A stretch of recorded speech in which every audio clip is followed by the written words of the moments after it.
कि मेरे घर में एक तुलसी का मरबा है, रोज जल देता हूँ परंतु ये भी सूख रहा है। और इधर मैं इस गौ माता की रोज पूजा करता हूँ और रोज घास डालता हूँ परंतु इसने भी कोई बच्चा बच्चिया अभी तक नहीं दिया। तो इधर अब तो पड़ोसियों का आना शुरू हो गया।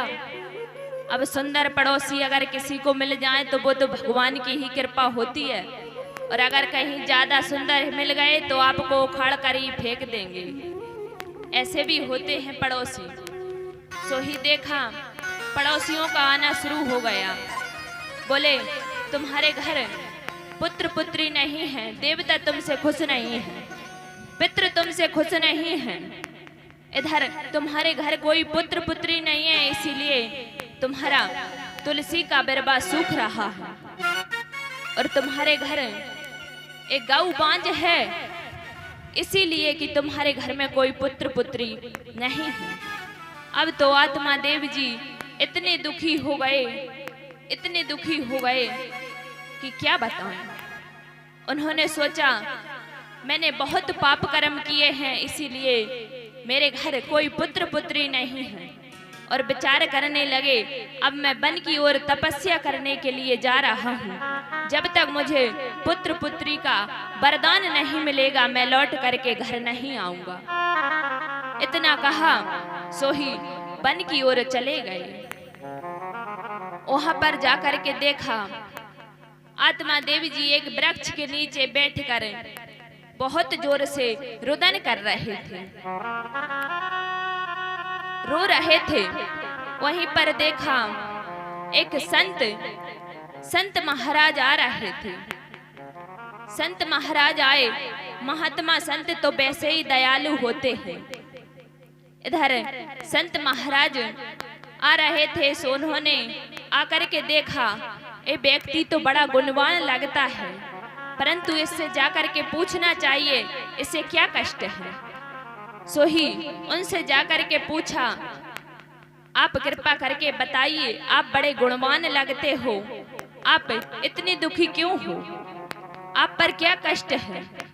सो ही आत्मा देवी जी उन महात्मा संत के चरणों में गिर गिर के जोर जोर से रोने लगे, रुदन करने लगे, कहने लगे देवता मुझसे खुश नहीं है, पितृ हमसे खुश नहीं है, उसी का फल आज मेरे घर कोई पुत्र पुत्री भी नहीं है, और मेरे घर एक तुलसी का बिरबा है वो भी सूख रहा है, और 6 साल से मेरी गौ बांझ है।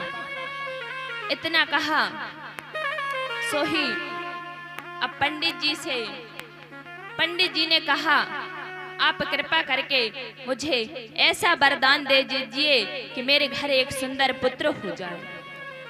तो उन संत महात्मा ने आत्मा देव जी की मस्तक रेखा को देखा, मस्तक रेखा को देख करके कहा इस जन्म तो क्या अगले 7 जन्मों तक तुम्हारे कोई संतान की प्राप्ति नहीं है। अब तो आत्मा देव जी और जोर जोर से रुदन करने लगे और जोर जोर से रोने लगे, कहने लगे अगर आप हमें पुत्र प्राप्ति का वरदान नहीं दोगे तो मैं आपके ही चरणों में सिर फोड़ करके मर जाऊंगा, और मैं एक ब्राह्मण हूँ, वो ब्रह्म हत्या आपको लगेगी।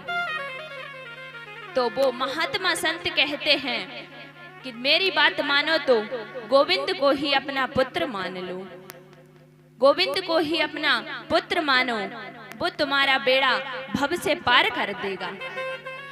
पुत्र हो जाएगा तो समझो भगवान की इच्छा हुई, परंतु वही पुत्र बड़ा होकर के हमें डंडा मारेगा, हमें जोर जोर से पीटेगा, इसीलिए हमारी बात मानो तो गोविंद को ही अपना पुत्र मान लो।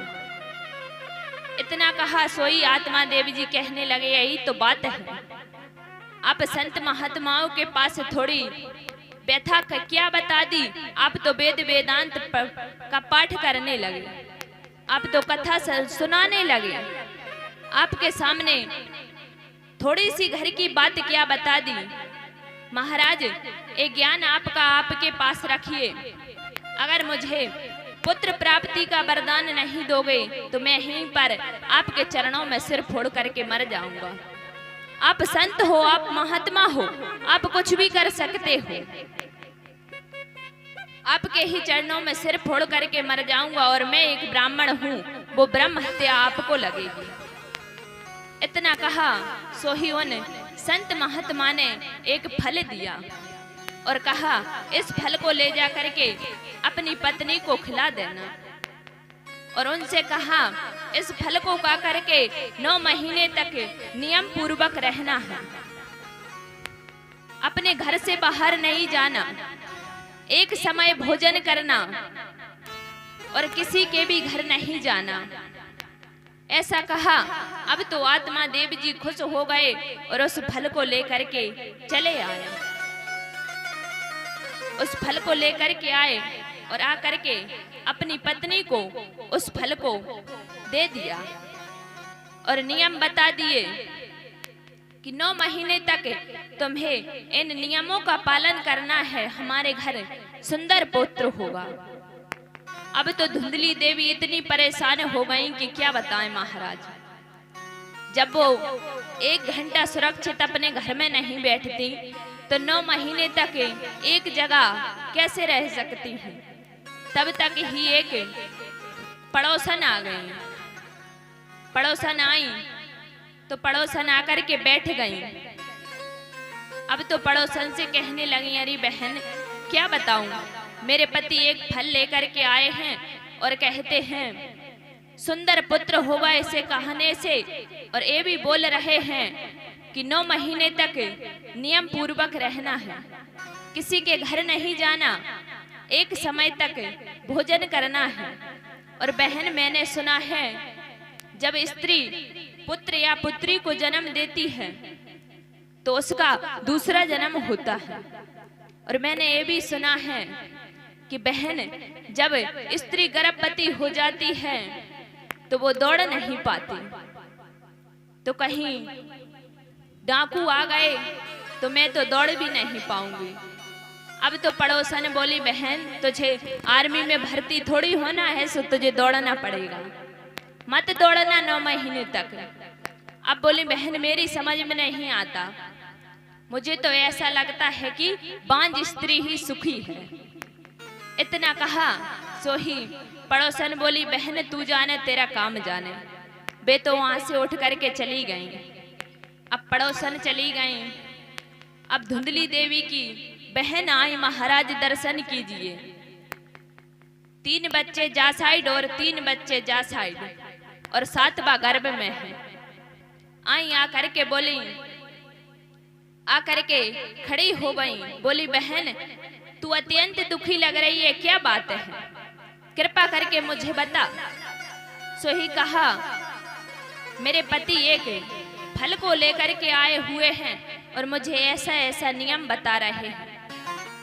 तो कहा बहन तू टेंशन मत ले, मेरे घर में धन की कमी है और तेरे घर में पुत्र की कमी है।